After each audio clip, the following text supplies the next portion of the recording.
చెన్నైలో TVK party కీలక సమావేశం నిర్వహిస్తోంది. పార్టీకి చెందిన 234 మంది అభ్యర్థులతో పార్టీ అధినేత విజయ్ భేటీ అయ్యారు. ఫలితాల తర్వాత ఎలా వ్యవహరించాలనేది అభ్యర్థులకు దిశానిర్దేశం చేస్తున్నారు విజయ్. అభ్యర్థులంతా 17C ఫారాలతో మీటింగ్ కు హాజరయ్యారు.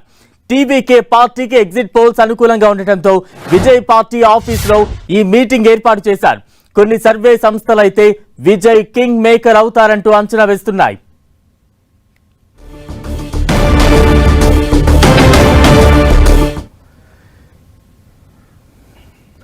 టీవీకే పార్టీ అధినేత తన అభ్యర్థులతో ఇప్పటికే సమావేశం నిర్వహిస్తున్నారు. తాజా అప్డేట్స్ అందించేందుకు మా ప్రతినిధి మురళి సిద్ధంగా ఉన్నారు. మురళి, మీరు అన్నట్లుగా ఎగ్జిట్ పోల్ ఫలితాలు వెలువడిన తర్వాత తమిళ రాజకీయాలు ఒక్కసారిగా ఆసక్తికరంగా మారిపోయింది. నిన్న అనూహ్యంగా కొన్ని సంస్థలు ఇచ్చిన ఎగ్జిట్ పోల్లో టీవీకి ఏదైతే తమిళ వెట్రి కలగం ఉందో ఆ పార్టీకి అనూహ్యంగా 1-2 కీలక సంస్థలు అధికారం దక్కబోతున్నాయి.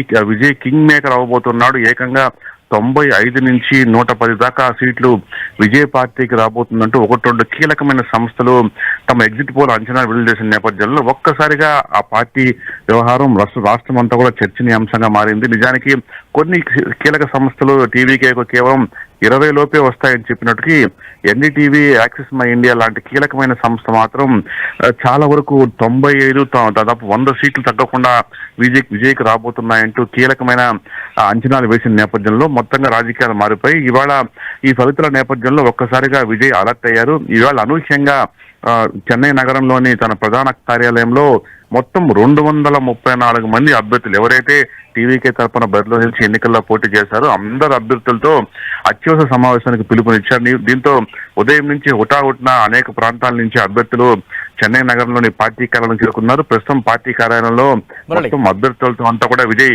సమావేశం నిర్వహిస్తూ ఉన్నారు. అట్లాగే వారిని తీసుకొచ్చేటప్పుడు 17C ఫారం కూడా తీసుకొని రావడం జరిగింది. సాధారణంగా ఈ 17C అనేది పోలింగ్ అంతా ముగిసిన తర్వాత పోలింగ్ అధికారి ఆయా అభ్యర్థుల ఏజెంట్లకు అందిస్తారు. అంటే ఎన్ని ఓట్లు పోలైనాయి, మొత్తం ఎంతమంది అభ్యర్థి ఓట్లు ఉన్నాయి, ఎన్ని ఓట్లు పోలైనాయి, ఇలాంటి అంశాలతో కూడిన పూర్తి వివరాలు ఈ 17C ఫారం లో ఉంటుంది. కాబట్టి వచ్చే ప్రతి అభ్యర్థి కూడా మీ ఏజెంట్లకు ఇచ్చిన 17C ఫామ్ తీసుకొని మీటింగ్ రావాలని చెప్పడంతో మొత్తం అభ్యర్థులంతా కూడా ఈ 17C ఫామ్ తీసుకొని రావడం జరిగింది. అంటే ప్రధానంగా ఏ పోలింగ్ బూత్ల్లో ఏ నియోజకవర్గాల్లో ఎంత మేరకు పోలింగ్ నమోదైంది, గరిష్టంగా ఎక్కడైంది, తక్కువ ఎక్కడైంది, అలాంటి అనేక అంశాల మీద చర్చించడం కోసం విజయ్ ఆ మేరకు ఆ ఫామ్ తీసుకోవడం ఉంది. అట్లాగే ఫలితాలు వెలువడే 4వ తేదీ రానున్న 4వ తేదీలో ఆ రోజు ఎలా వ్యవహరించాలి, అభ్యర్థులంతా కూడా ఎక్కడెక్కడ అందుబాటులో ఉండాలి, లాంటి అనుక్షణం తనతో టచ్ లో ఉండాలని కూడా విజయ్ మొత్తం అభ్యర్థులకు కొంత దిశానిర్దేశం చేస్తూ ఉన్నారు. బలరాం, అంటే తమిళనాడు ఎన్నికల ఫలితాలకు సంబంధించి అయితే కొంత ఉత్కంఠ కనిపిస్తోంది. ఎగ్జిట్ పోల్స్ అంచనాలు కూడా మనం చూస్తూ ఉన్నాం.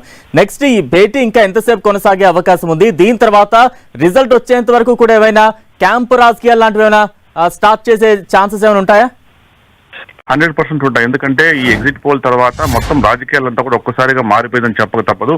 ప్రధానంగా ఏదైతే ఇప్పటివరకు మనకు ప్రధాన ప్రతిపక్షంగా అన్నాడీఎంకేకి చాలా వరకు ఏ ఎగ్జిట్ పోల్ కూడా అధికారం దక్కుతుందని చాలా వరకు ఇవ్వలేదు.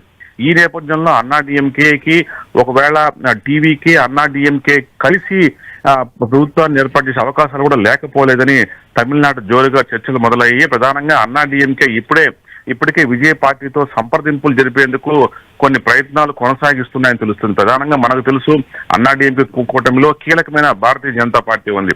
ఈ నేపథ్యంలో అటువైపు నుంచి వ్యవహారం చక్కబెట్టేందుకు విజయ్తో కొంత సంప్రదింపులు జరుపుతున్నారు. ఒకవేళ అన్నాడీఎంకే కానీ సీట్లు తక్కువ వస్తే టీవీకే అన్నాడీఎంకే రెండు కలిసి ప్రభుత్వాన్ని ఫామ్ చేసేలా ఇప్పుడే విజయ్ లాక్ చేయాలనే ఉద్దేశంతో అన్నాడీఎంకే నేతలు ఉండగా తెలుస్తోంది. ఆ దిశగా కూడా కొంత చర్చలు జరుగుతున్నట్టుగా మనకు సమాచారం ఉంది. Balaram, right, thank you Murali.